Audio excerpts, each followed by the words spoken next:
The Giving Tree, a retelling of a traditional Métis story by Leah Dorian.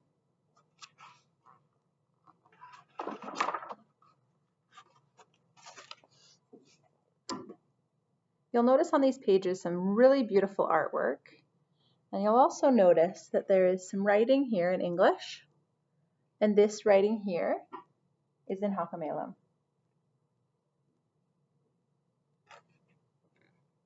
A long time ago, there was once a tree. It was an old, twisted Manitoba maple. This Manitoba maple was special as she had a large, weathered hollow within her trunk.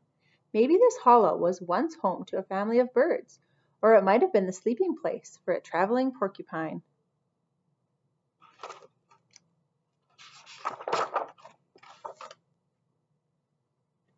One thing is for certain, this tree was beloved by my grandpa.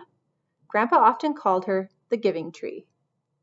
So I asked my grandpa to tell me a story from his childhood memories. He said,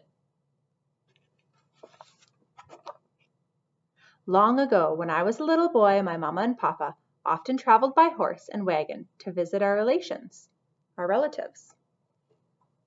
My favorite part of our trip was the pipe break at the Giving Tree.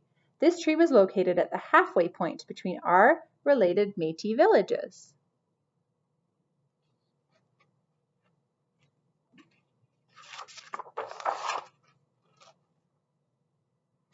It was the Métis way to stop for tea and bannock at the Giving Tree.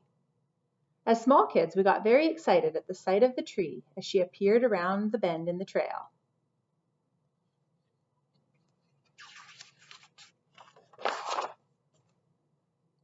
It was our tradition to sprinkle an offering of tobacco at the base of the trunk every time we visited there. It was fun to unload our wagon for a friendly family picnic under her protective canopy.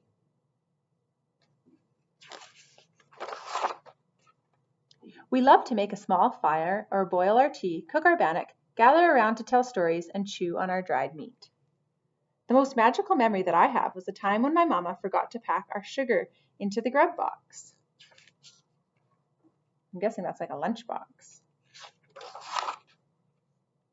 "Oh my goodness gracious," said Mama, "I forgot to pack sugar for our tea and bannock." "Son," spoke Papa, "come here. I want you to help me with something." So Papa lifted me up to look into the big tree, the big hollow, that's this part here, within the maple tree.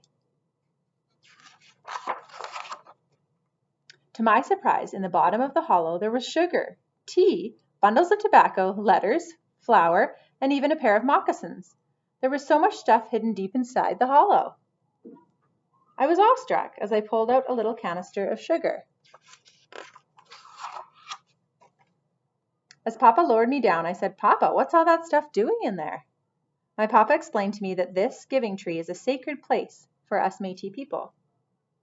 He told me that for generations the tree was used by Métis travelers as a cache so that it could help our people out in time of need.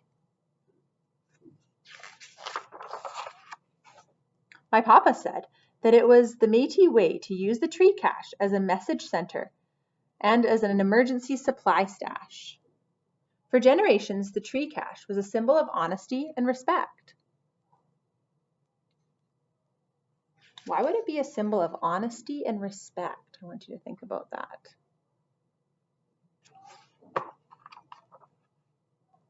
Papa told me that once a young man left an engagement ring for his sweetheart inside the tree.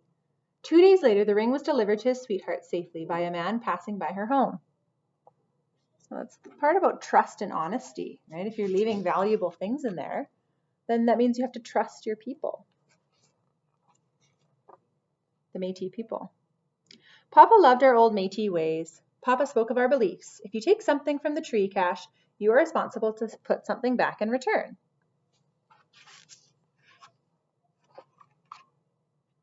Papa reminded me that it is our Métis way to be kind, generous, and helpful to others. Mama came over to the tree to get the sugar canister. She put several folded polka dot hankies and a small pail into my hands so I could offer them back to the hollow. She's taking something and then giving something.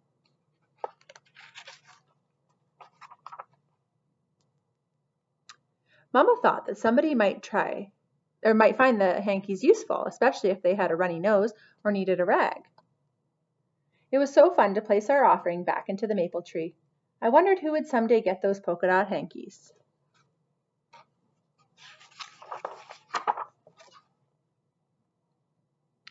That day I understood why the old-timers called her the giving tree, as she stood for everything good that we, the Métis people, believe in. As Grandpa finished his story, he smiled, winked, and made me promise to one day tell my own children the story of the giving tree.